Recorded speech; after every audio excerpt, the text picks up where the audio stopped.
All right, something cool here is with Ian Anderson. How you doing, man? Well, about the same as yesterday, and that's good because continuity is everything at my age. That's it, man. So congratulations on the new album, The Zealot Gene. The Zealot Gene, yes.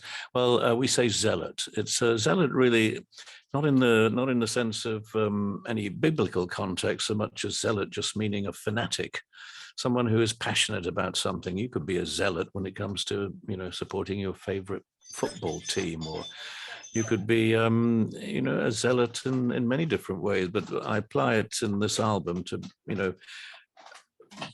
strong, powerful emotions, and that's really what the essence of the album is, a series of songs, each one about a different, strong human emotion.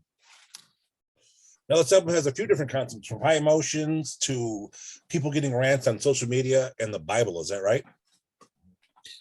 Well, the biblical references came as a bit of a sideshow, really, because I started off on day one of writing the album to write a list of words that each one single words that would describe strong human emotions, words like anger, greed, jealousy, retribution, and nice ones like love and companionship and tolerance and the positive things. So I looked at my list of words, and it just occurred to me there were words that I remember strongly featuring in the Bible. So I did an internet search of examples of those words where they appear in the Bible in biblical text, and I copied and pasted some biblical text into a document that was just there as serving as a point of comparison, really, when I was writing the song. But most of which, are songs set in the present day about the real world we live in. They're not songs principally about anything biblical, but I introduce in some of the lyrics. You can see I'm making that comparison. And as a writer, it interests me to be able to draw upon other elements, give something other than just a two-dimensional view, something I like to make it a little bit more of a rich experience. And so that's the way that I write. I have in my toolbox as a writer, I have simile, I have analogy, I have metaphor. Those are the tools of the trade. Maybe a lot of people who write pop and rock music don't choose to investigate the toolbox that much. They're quite happy with a wrench and a screwdriver. That will do them. But I like to look at all the tools in the toolbox that the writer has at his or her disposal. Now, when you're balancing out biblical references to modern day themes, did you ever fear you might offend some people with songs about religion? I don't think it was, it's not something that I would hope most people are intelligent enough to see that I'm making comparisons. I'm not, as I say in the booklet, all the text that accompanies the album, I have a huge respect for Christianity. Along with several other world religions. But, I don't call myself a Christian, but I support Christianity in a very tangible way by the concerts that I've been doing every year for quite a few years to raise money for cathedrals and churches, not only in the UK, but some other countries too. And the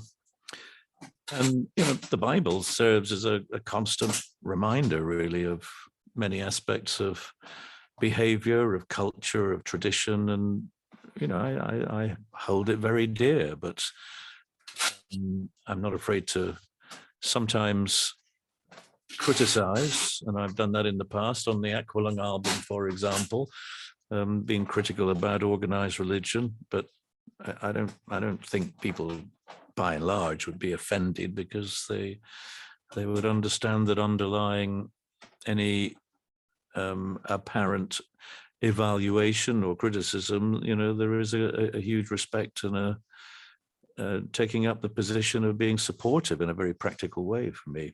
I mean, I don't drag people by the scruff of the neck into cathedrals and say, you must experience this from a religious point of view. But, I do the concerts with very much a lot of care and attention to presenting those shows in a way that is in keeping with the traditions, with the musical liturgy of the church, or the church that I know, which is the Protestant Church of England.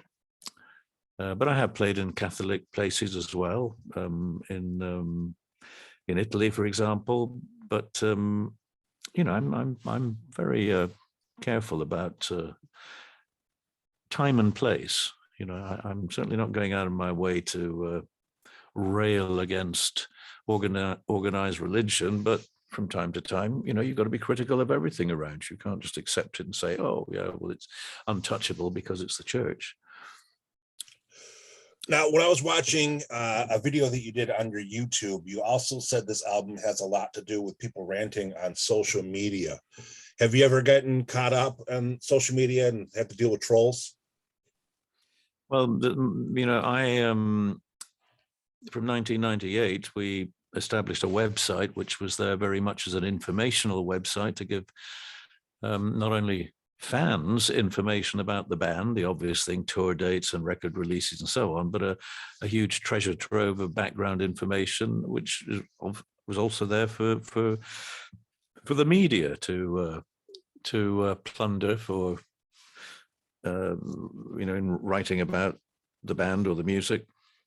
So it's very much an informational website. I've always avoided using the website as a vehicle for chatting to fans, because I know from experience of what happens in other chat rooms and fan forums that there's a lot of very nasty stuff goes on. And I have no interest in encouraging that, whether it's directed at me or other members of the band, past or present. I keep away from it. And I don't, we of course do have Facebook and Twitter and whatever other social media platforms that we link to in an informational sense, but they are purely informational. And I personally do not use Facebook. I don't communicate with people that I value around me, friends and family. I don't communicate by Facebook. I talk to them, sometimes on the phone, sometimes by email, sometimes by text, but it's a direct communication. It's not something that I want to, share with a larger audience. So I'm not a social media user personally at all. From a professional point of view, yes. From a personal point of view, never. And the title track, the Zealot Gene, is very much about the abuse of social media when it comes to the polarization of sections of society and the populist appeal of certain strong-minded leaders who will use every trick in the book to try and win elections or remain in power. And I don't just mean Donald Trump. There's at least half a dozen other people spring to the mind in terms of those who would like to control national media and replace everything with their own viewpoint. And right at the moment, of course, that's what's keeping the war in Ukraine going, with Putin's control of state media and shutting down basically any access that Russians have to what's really happening in the world, particularly in Ukraine. So these are the cruel realities of using. It happened very much back in World War II. Goebbels was the guy who sort of perfected that pretty early on, in terms of the party line, and control of media and spin doctoring, fake news as it's become known. All of that is very much at the fore again these days, and something that we've all got to be on guard against. But I for one, I read all the bad stuff. On online. I read Russian news and television because I want to know what Putin is telling those folks. I'm supposed to be playing there in September, but there's no way I'm going to go if Putin's still, he's become a pariah to the world. And I really, much as I feel embarrassed, and I feel like I'm letting down our Russian fans. from an ethical point of view, it pains me to have to say, I'm sorry, I can't come to Russia.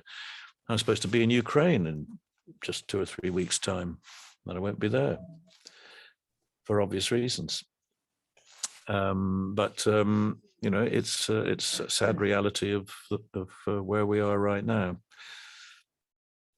Now, if things change, would you still play those shows in Russia in September if everything goes back to somewhat normal? I don't think I could do that if Vladimir Vladimirovich Putin is still the man in charge. No, I don't think I could do that, and I don't think anybody else will either. You know, he is not the kind of man to climb down and retreat and apologize. That's not in his soul. He has a black heart. He will never, ever admit weakness. He thrives on an ever increasing sense of his own destiny and power. He's not going to change. And if he is deposed or assassinated or something like that happens, then of course I would, at least if I felt that then there was, if Russia was taking a new place on the world stage in a post-Putin era, then I'd be very happy to go there. But you know, I'm afraid Russia has really done for itself, and it's very sad because, roughly speaking, in Moscow and St. Petersburg, you know, I think you would find probably a bit of a majority of people who really didn't want Putin to be the man in charge. In some of the more rural towns and the more industrial towns further east, then Putin is very popular because they believe what they see on state TV. That's all they get. That's their only access to news, state television. They don't read papers. They're not internet savvy. All they see is what is on the, you know, the few channels that they have of state television. That's what they see. That's what they believe. And they believe in Putin, the strong man. But, you know, the half of Russia that is not caught up in that ridiculous spell that he has cast upon the people, the other half of them are people like you and me. In fact, I've always felt in Russia, as I do in places like Poland and the Czech Republic, I've always felt there was an affinity between the British and those people. It's very sad for me personally that we're in the situation that we are, but quite clearly people like me don't have any business in going there as long as Putin is carrying out such hideous acts in blatant contravention of any definition of legality and propriety when it comes to respecting neighbors. So no, I don't think that's going to be on the cards. Now, this is your first album in 20 years. What made you want to make new music again? Well, I've been making new music on a regular basis since 1968. So, well, what I mean is a new Jethro Tull album. Ah, well, you should have said so then, shouldn't you? That's then Jethro Tull is the identity behind this album, because it's the guys in the band who've been playing with me for 16 years or more, and it was written as a rock album back in 2017, and we recorded 7 tracks back then, which were very much in a rock kind of context. And I thought it'd be nice for those guys, having done hundreds and hundreds of concerts as members of Jethro Tull live on stage, they've never actually been on an album simply released as Jethro Tull. So I thought it would be nice for them to appear on a Jethro Tull album as opposed to another Ian Anderson solo album. But it's a bit of a toss of the coin, really, as to I think when you have if you're doing a concert or making a record and it is, broadly speaking, rock music, then there's a strong case for it being Jethro Tull. If it's an album of orchestral music, or it's an acoustic singer-songwriter kind of album, then there's a stronger argument for it being a solo Ian Anderson album. I don't think that's too difficult for people to understand. Now, when I listen to this album, it almost sounds like you guys are recording a live album, but in the studio. Well, that's the way we rehearse it. Yeah, I write the music and send some demos out to the guys that have the basic ingredients of a song. And at that point, all the lyrics and maybe the background to the album, what it's about, so it gives them some basis to learn the essential parts of the album, so that when we get together to rehearse, we would expect to rehearse 1 or 2 songs in a day, and we would expect then to record 1 or 2 songs the next day. And we work pretty quickly, but there's a lot of preparatory work goes into it, because I want to make sure the guys have all the information and the background to enable them to approach the making of the album in a way that we're all aiming at the same thing. But the fine points of the arrangement are done in rehearsal, with us all playing live like we would do it on stage. And that's mostly how Jethro Tull albums have been made. There have been exceptions, and certainly songs that have been exceptions, but most often, we're actually getting together and playing the stuff like it would be if we were doing a show. And I think that's the way I prefer to work, because putting things together in bits and pieces in the studio, you can get a very fine record. I mean, I remember talking to Bob Ezrin, who was the producer of Pink Floyd's The Wall. And I was quite surprised when he told me, he said it would have been really nice if there'd been any more than one member of the band in the studio at any time. He said, I would go out there and Nick Mason would, play a groove, and then we would loop the drum, a couple of bars or something on the drums. And then, Roger Waters would come in and play some bass, and, they would do it literally. Just the band didn't want to be in the studio altogether for whatever reason. And not for me to guess why. And he wasn't going to say that, but he just said, that's the way we made the album. We never had all the guys in the studio playing together. That seems rather sad, but at the end of it, it was a great album. Probably had more to do with Roger Waters' concept and his own performance, but nonetheless, it was a very good Pink Floyd album. So it worked for them at that particular point. But I don't think I'd like to make an album that way. Now, the band's history is being covered in the new 2-volume book, Spin Me Back Down the Years. Is that right?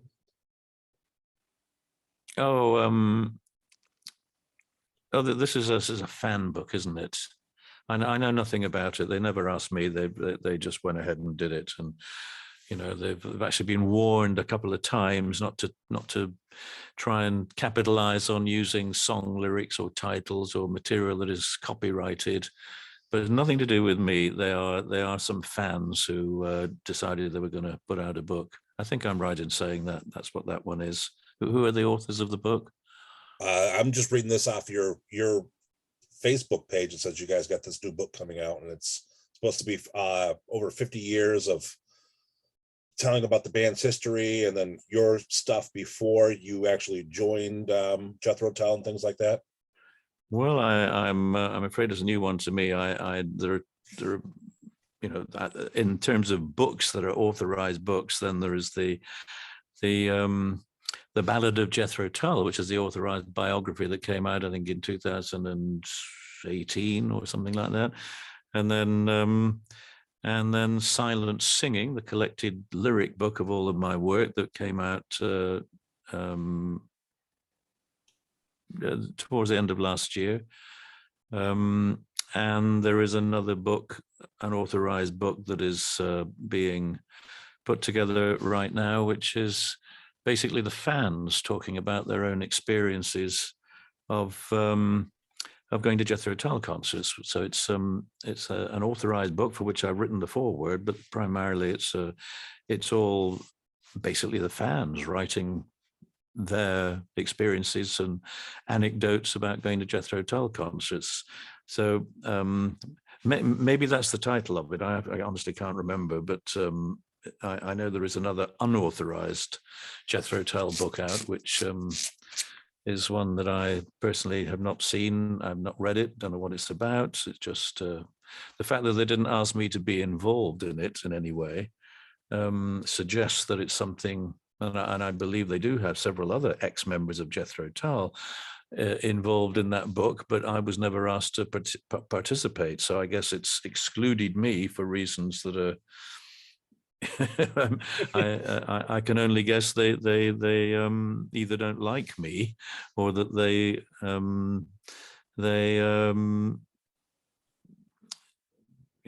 just don't feel they wanted my input. But I was never asked to be involved. But I will check out what that indeed what you're mentioning, what it's about, because it doesn't sound to me the title "Spin Me Back Down the Years." I mean, possibly that's the fan book. I can find that out pretty quickly. Because when people ask me to do these things, I tend to do them quite quickly. And oh dear, someone's going to have to pick up that other line. I'm in an office here with shared phones. It's okay, they've done it. Yeah, so yeah, it's what can I say?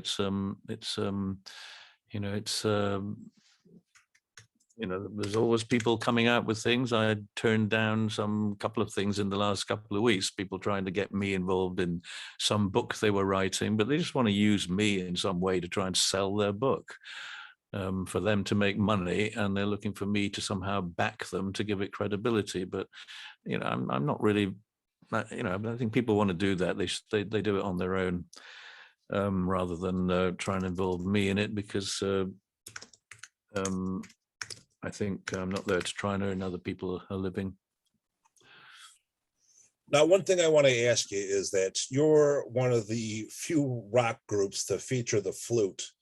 Now, when you first started out, how did the crowd react when they first seen you playing it?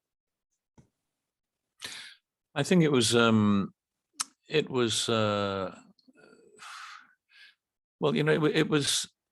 it was easy enough with the audience. They were intrigued by the flute. That was something I think they were quite interested in. But it didn't go down terribly well with the record companies, because, or indeed, one of our managers, he wasn't keen on me playing the flute in the very first weeks of Jethro Tull. He felt that I should let Mick Abrahams, the guitar player, do the singing and be the front man, and I should stand at the back and play keyboards. Needless to say, I didn't pay a lot of attention to that, and within a few weeks, Jethro Tull had become noticed and positively reviewed, and was building a substantial following. And at least in some degree, that was because I played the flute. And a lot of our contemporary bands who played the Marquee Club, for example, they didn't have flute. They were all guitar bands, So the flute was something a little more different. And in answer to your question, yes, Spin Me Back Down the Years is indeed authored by somebody called, what's he called? Pat Kent. And that has nothing to do with me. It is not an authorized book. I'm not involved in it in any way. So it's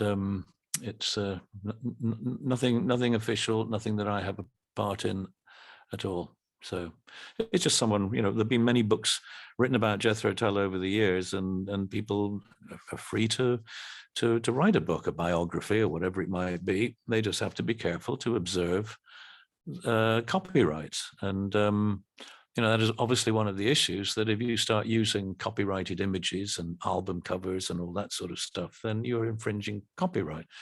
And it seems from some material that I was asked to look at a year or two ago, that Pat Kent doesn't seem to worry about such things. He just thinks, well, you can use anything he can find, but there are copyrighted images that we should quite rightly want to protect. Somebody using them to make money for themselves, it's a bit of a cheap shot, Yeah, man, definitely. I mean, I'm sorry I brought it up. I'm just going off a press release I read, and it looked like you were part of it. It says it's the Jethro Tull story, and it mentions, so done and gone. No, well, it is what it is. But I think there are various ways in which people will try to capitalize and make some money, whether it's ripping off merchandise and images and selling T-shirts and whatever it might be. There are always people out there trying to do that, make a buck out of somebody else's property, intellectual property. It's just it's a cheap shot. Now back to the flute. I heard that you started playing that because you said you would never play guitar like Eric Clapton. Yes, that's true. Now, but Eric Clapton doesn't play the guitar like Eric Clapton now. Because the Eric Clapton that I'm referring to really was the guy back in 1966 in John Mayall's Blues Breakers, who was kind of quite radical in the sense that he was a very fluent guitar player, and there were lots of wannabe guitar players, including me. But Eric Clapton was, in the context of playing blues, he was a very evolved and articulate musician. So someone that I heard him, I think, in 1960, maybe late 66, early 67. But, I resolved at that point, that there was no point in me trying to compete with somebody that good. And then I found out after that, there were a bunch of other hot shots down in London, people like Ritchie Blackmore and Jimmy Page and Jeff Beck. And then, of course, Jimi Hendrix came along. There were these other folks who were in a musical way, were just so far evolved. And I, maybe if I'd persevered playing the guitar for 2 or 3 years, maybe I would have felt that I perhaps caught up with them, but it was easier at that point to try and do something different. So I just chose the flute on a whim, no good reason, just thought, give that a go. And it turned out to be a good decision. Now, I know the original lineup came about from you being friends with some of these guys in grammar school, but I also heard that you left grammar school because you wouldn't accept corporal punishment. Is that right? Yeah, well, that was what... That's what actually, yes, indeed, that's the case. I was dragged into the headmaster's study, and they wanted to cane me for some infringement, and I refused to be caned. In a polite way, I just said, "I'm sorry, sir, I'm not prepared to take my trousers down and let you beat me on the naked bottom. And if it's something that gives you satisfaction or pleasure, I can only suggest it's a little bit weird. So I prefer you find some alternative punishment for me, which I will accept." And he said, "You either submit to a caning or leave the school." So I said, "You give me no choice." I walked out the door, walked out into the sunshine, and as I walked past the headmaster's study, I took my school cap off and threw it into the air in a dramatic gesture and walked on. I didn't turn around to see where it landed, or it was a rather theatrical gesture, but I wish somebody had been there to capture it and put it on YouTube. It would have a lot of hits. Yeah, for sure. Now, in the band's early years, you actually had Tony Iommi from Black Sabbath as a member. Is that right? No, Tony came down to help us out on a concert, on a TV show that the Rolling Stones put together called the Rock and Roll Circus. And Tony had been down to visit us, and we played, jammed and played together a little bit. And, there was some discussion, possibility of Tony joining Jethro Tull, but I think we mutually felt that it probably wasn't musically right for him, and so he went back to his band pals in Birmingham, a group called Earth. God, what were they called? Earth, yes. And then they changed the name to Black Sabbath, and everything was hunky dory. But Tony came down to do that show, just pretending to play the guitar part. I was live, but the rest of the guys were on tape. Oh wow! So it was a bit embarrassing, but that's what we had to do because we didn't have a full-time guitar player at that point. Now, I know you guys were asked to play Woodstock, but you turned it down because you didn't want to get labeled as like a hippie band. Is that right? Yeah, more or less. I mean, when our manager said, "Oh, we've got a chance to go and play in upstate New York at this big festival that's happening a couple of days' time, and they think there's going to be a huge crowd there."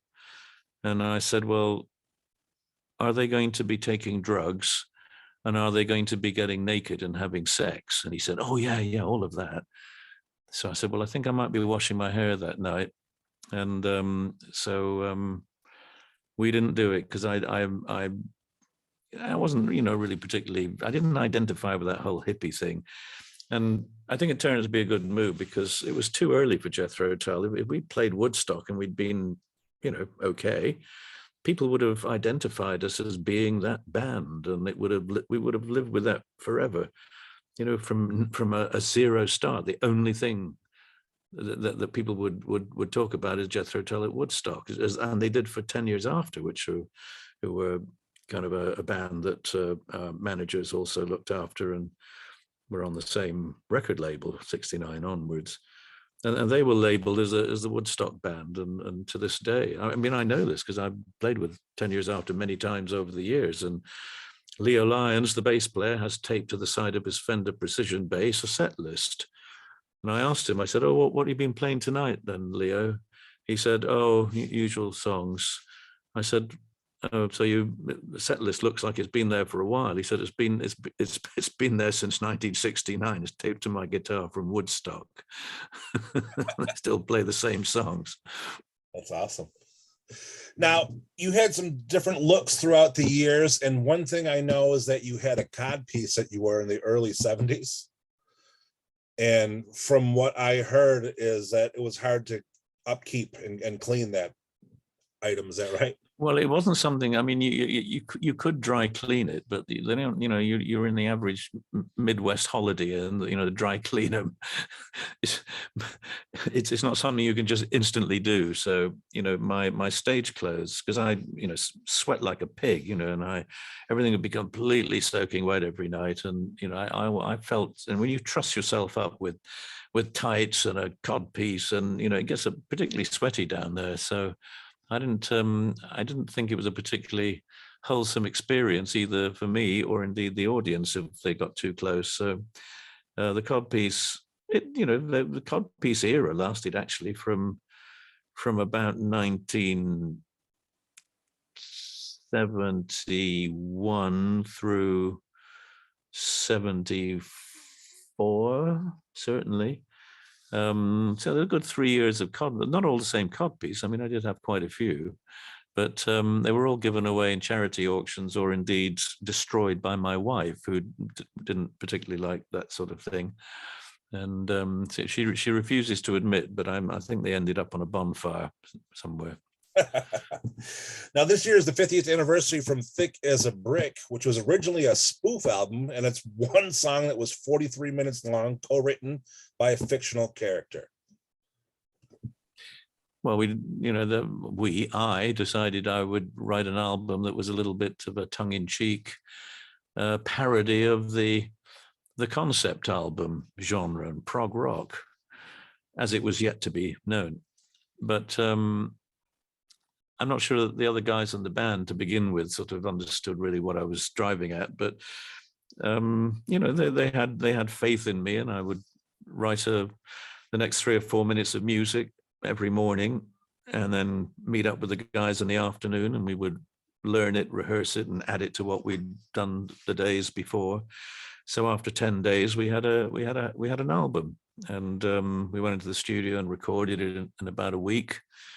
And then spent about 2 weeks doing the album artwork, which a couple of the guys in the band got involved in terms of helping with some of the creative ideas and crazy stuff going on in the album. But it was a parody. It was lighthearted. It was making fun of something, but in its own way, I think it had a serious element to it. And it's a song about the misconceptions that it is so easy for children to have as a result of stereotypes that they get fed at a young age. And back then it was children's comics, it was a post-war era of comics that would tend to be glorifying war as long as you were on the winning side, and football, sports heroes. And it was all a bit boys comic stuff. And it was, some of it, a little bit unpleasant, things that definitely were not politically correct, that were the way I and my peers were being brought up as post-war children. And so you could easily grow up with a certain distortion in regard to what adult life and the adult world was about. I don't think it did any huge harm, but I think there are some people who were not well served by the cultural context in which they grew up. And I think the same thing applies today, but not so much from children's comics, so much as videos and video gaming and social media, which can be very divisive and hurtful and cruel and bullying. And, so a lot of stuff that's out there today, which is just the parallel, I suppose, in this world, which, makes it quite difficult for children to pass into the adult life with a set of values that are, that are worthwhile. And it's not like it's a terrible thing. And I know there are a lot of children, I've spoken to children who are very well able to separate the bad stuff from the good stuff in terms of what they see and hear, what they read or participate in terms of social media.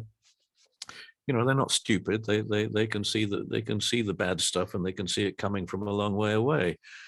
But not everybody's that bright or that aware, or very often are very insecure and will be more easily tortured by the effects of trolls and those who wish to do psychological harm to children at a time of their lives where it's a tricky transition.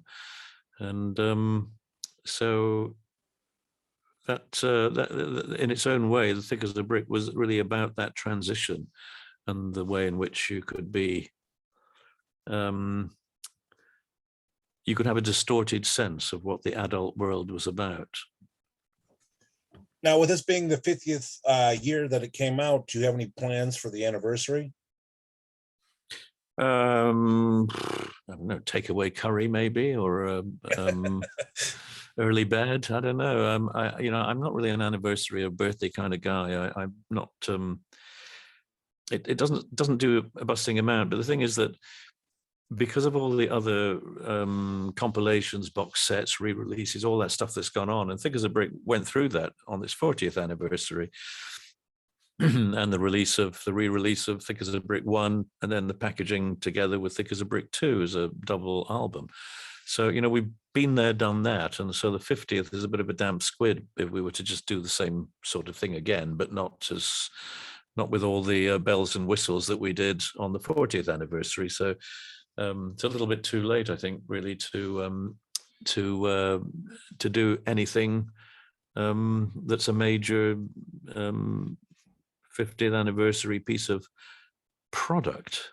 And because the way in which the album was made, I mean, it was all that was written is exactly what's on the album. There are no outtakes, there's no additional material, no unreleased songs. It is only what it is.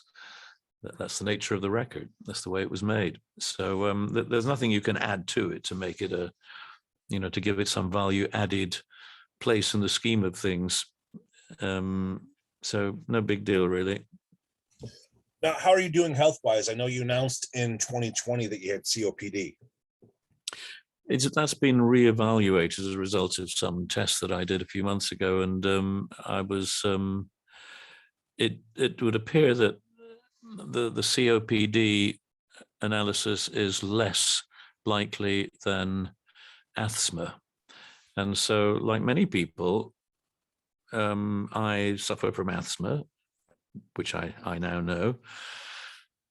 And it doesn't really help if you're somebody who is an athlete or or a singer or a wind instrument player. It's going to be challenging. But the medication that I take, and I take the lowest possible dose. In fact, I take half of the lowest dose as a treatment, but it's kept me absolutely fine for many months now. And so far, so good. I'm not suffering ill health from that, which is a controllable lung disease. There's a good chance that it won't worsen, whereas COPD unfortunately does have a bad outcome. It not only is incurable, but invariably will get worse as you get older. But the balance of opinion from two different specialists, consultants in the field, they both have fallen in favor of it being asthma as being the better diagnosis. And so that is, to a degree, controllable. Now, do you do anything while performing on stage, like have oxygen on the side just in case you may need it if you get out of breath or anything like that? No, I usually have a couple of cans of strong lager beer in case I need it. No, of course I don't have oxygen there. No, I don't have any nothing medicinal that I require to do. But on the other hand, I do quite a bit of preparation, before concerts. I sing usually 4 songs at sound check, and I push myself to do it as I would in a performance, because I need to know, what my physical state is on any given night before I walk on stage. So I do quite a lot of preparation, and before tours and concerts, I do quite a few days of prep. I'm not working out in the gym, but what I'm doing is replicating as far as I can what I would do on stage, and that's the best preparation for doing concerts is the one you did the night before. So really, by now that we are hopefully able to continue with our touring schedule, then I am performing between now and the end of the year. I think we have something like 70 concerts. So, I'm I have basically, I'm never going to be more than 3 or 4 days between doing shows. And then, you have 3 or 4 shows to do, and then another 3 or 4 days, maybe back at home. Sometimes it's only one night at home before we jump on a plane and go somewhere else. But it's generally speaking, it's quite, it's good to keep riding the bicycle. I think the older you get, you've got to be concerned if you fall off your bicycle, it's going to be harder to get back on and ride it again. So the best thing is, keep pedaling. And that's what I think for me at this point in my life, as long as I'm, able to do it, then I'm going to keep pedaling and carry on doing not as many shows as I can possibly cram in, but, pretty much, on average, probably 3 nights a week performing.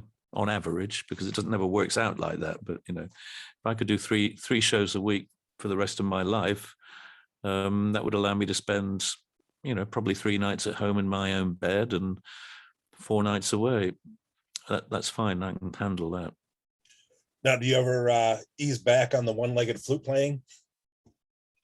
Well, no, it's not something I particularly think about, but I know I do it, and I I don't do it in every song, but there's certain places I suppose I've tended to do it, and without thinking about it, I just do it. So I haven't fallen over yet. So I guess it's a little distinguishing feature. It's a bit like Chuck Berry's Duck Walk or Pete Townshend's Windmill Arms playing the guitar. And people have those little quirky things that they do. And if you have some physical, visual little reminder to people, it's quite a good thing. I mean, most people probably don't really have it, but those of us who have developed some little physical quirk, it's you got to do it. It's a little bit tongue in cheek. You don't want to be overdoing it. Right. But it's just for a couple of times. It's nice to see, I guess. Now, did you enjoy the time off that you had when you weren't able to tour because of the lockdowns? Well, I was very busy in the office, flat out, really, because of rescheduling tours, having to try and get money back for all the flights that we'd booked, with all the hotels, with all, it was a constant office work trying to reorganize and reschedule. And to give you an idea, I mean, I'm playing in Finland in the end of April, and that will be the 4th rescheduling. We were supposed to play there in January of 2020, and it got rescheduled till later, and then till the next year. And then it was rescheduled again for a 3rd time to January this year. But because of COVID, again, we had to postpone it. And so this is the 4th time that we've attempted to play Finland. And people bought their tickets back in 2019. So it's been rescheduled, and it's doing everything again. Booking the flights, getting the hotels sorted, doing the itineraries, doing all the work, only to find that you can't do it. It's an enormous waste of time, an enormous amount of work. But that kept me pretty busy, alongside making a new record and doing a couple of books. So it I was pretty busy all the time. I just was at home pretty much all the time. And so these days, it's a little daunting when you have to jump back into doing the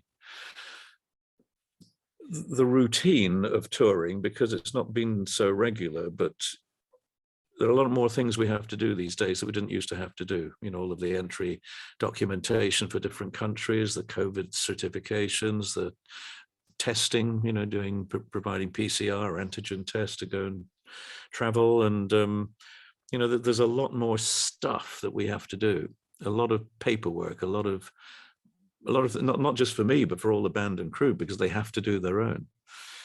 They've actually got to be responsible for their own documentation, insurances, and all of the things that are a lot more complicated now than they used to be due to COVID and to some extent, with just travel difficulties anyway. So we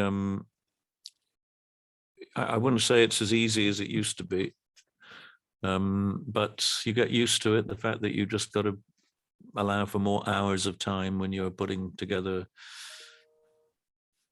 schedules, itineraries, and so on. You just have to spend more time analyzing and being prepared to change, because of course the rules keep changing. I have to basically keep at least every week I have to go and visit a number of websites to see what the latest regulations are governing our being able to get into countries, and what COVID regulations are going to apply when we get there.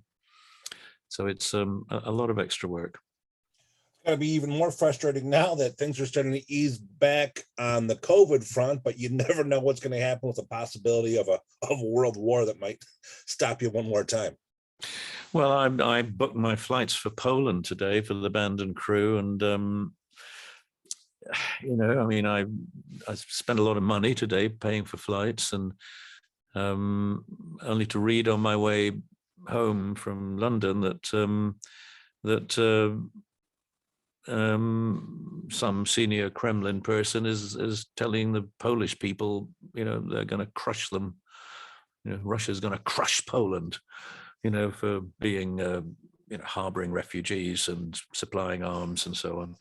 So, I mean, we can't be sure, Poland is a worry, sitting next to Ukraine and Belarus and Finland. Of course, it has a substantial border with Russia, and other neutral countries. Russia really has its eyes on. Of course, all the Baltic states, Estonia, Latvia, Lithuania, they are members of the EU, and Putin does not want these countries sitting on his border, given, of course, they were part of the USSR prior to 1989 and got independence following Gorbachev's period of perestroika Glasnost and the final breakup of the USSR, which is what drives Putin like a madman to try and rebuild, to the nation building and his own weird, distorted view of his place in history, to rebuild the Russian Empire. This is what drives this man, and he's you know, I think certifiably insane, but he's a very, very bad man. Very, very bad man. And that is, you know, obviously a concern that many of us would have, that this will spread beyond Ukraine. But I don't think it's going to spread very quickly, because it's taken them way longer than they thought to achieve what they've achieved in Ukraine. Only by mass bombing and mayhem. They thought they could just walk in there and have a quick change of government and declare Ukraine as part of Russia. It didn't work out that way. It's a long haul. And I think it would be even a longer haul if Putin was to try to invade Poland or Finland, apart from the fact that NATO would definitely stand up to him in that situation. So I've booked my flights. I'm going to be in Poland and in a few weeks' time, and I hope that everything is okay, but it certainly ain't okay with the people in Ukraine. In fact, I'm doing a couple of concerts in 2 or 3 weeks' time, which I shall be donating the money to Ukrainian support of one sort or another. Now, do you have any plans? I do still have connections with the arms industry, so I could actually just buy a bunch of guns and run them over the border myself, but I don't think that would be very popular with my wife. There you go, man. Definitely. Now, do you have any plans of coming to the States this year? Well, I have an email from my US agent, which I saw came in late this afternoon, which I've not yet replied to. And, we're talking about doing some short tours in 2023. But we have to nail them now, because otherwise we'll get booked up with European and other things. And, we missed the boat for this year because he just didn't come back to us in time with any availabilities. But everybody's in the same position of fighting to try to find availabilities at the same venues, and everybody's had 2 years worth of postponements to try and reschedule, plus all the things that are being that aren't rescheduled, that are just new concerts. So there's an absolute bottleneck of demand for availabilities in theaters and concert halls and venues throughout the world. It's really, really difficult getting availabilities, and particularly in the USA, it being a very big country, it's got to be a geographical tour. You can't say, well, we'll be in New York this night, and then we'll be San Francisco the next night, because the trucks and the bus have got a practical limit of less than 500 miles that they're allowed to do. So you really have to make things route geographically. And that's in itself can be pretty tricky when you simply don't have, the availability of the venues you want to play in. But we'll see what happens. And hopefully in 2023, we'll get to do some shows in the USA. And I will once again have to apply for a US visa, along with all the band and crew. And that in itself is expensive and time consuming. But I'm not going to do it until I know 100% for sure that we have some shows. Now, for those that are watching, they want to follow up, they want to get the new album, they want to check out the tour dates, JethroTull.com is the best place to go for everything. It is absolutely the best place to go for everything, because it gets updated regularly. I mean, I know I just updated some stuff today because it won't be online yet, but bass player from the 70s, Jeffrey Hammond, has an art exhibition on in his part of the world in northwest England, and so I'm posting a piece about his painting exhibition, which might interest at least a few of the British fans who might be able to go and see it. So yes, we tend to update things with news, and particularly obviously with tour dates and record releases and so on and so forth. So it's the starting point, and it's the easiest one to remember. If I said to you, well, what do you think our website is called? You might hazard a guess and say, JethroTull.com, maybe. and you'd be dead right. So it's an easy one.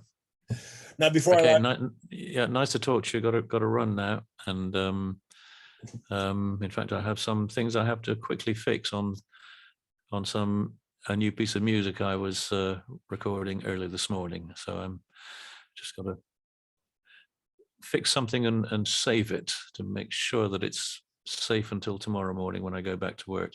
Anyway, good to talk to you, and take care. pleasure speaking with you. Yeah, you too. Take care. Hey, do you have any spoilers on The Walking Dead? When's Rick coming back? Well, you know, the situation is that's been I don't know if he came to take the dogs for a walk today. He usually comes around about 4 o'clock and 3 o'clock in the afternoon, takes our dogs for a walk. So yeah, Rick Grimes is particularly friendly with our dogs, and sometimes I see him. I'm sitting in the office. I see him walk past. I give him a wave, but usually I'm busy, and he is an out of work actor. But he is heading off to the USA to make a movie. I don't know if you're a fan of Ozark. Oh, yeah. Ozark. Yeah, do you know the character Ruth? yes. The Yes, potty mouth Ruth, who's very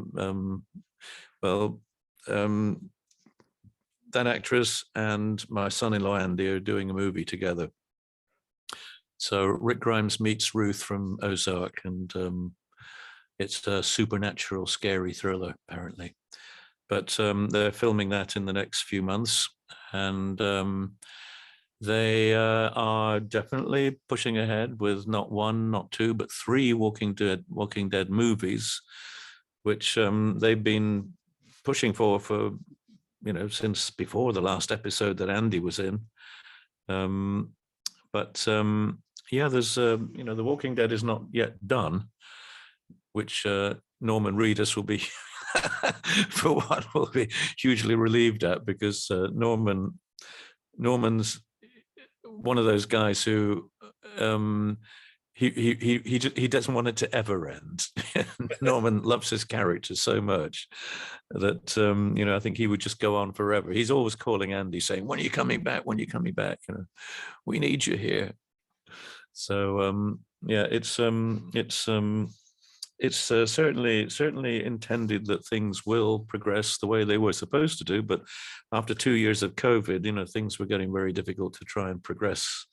Andy's been out there several times to meet with producers and writers and try to get to the point where they had a good script to proceed with. And I think that's hopefully where they are now. So yes, Rick Grimes we will find out what the hell happened to Rick Grimes. Awesome. It was a pleasure speaking with you, Ian. Okay, good to talk to you. Take care. You too. Take care. Thank you. Cheers. Bye-bye now.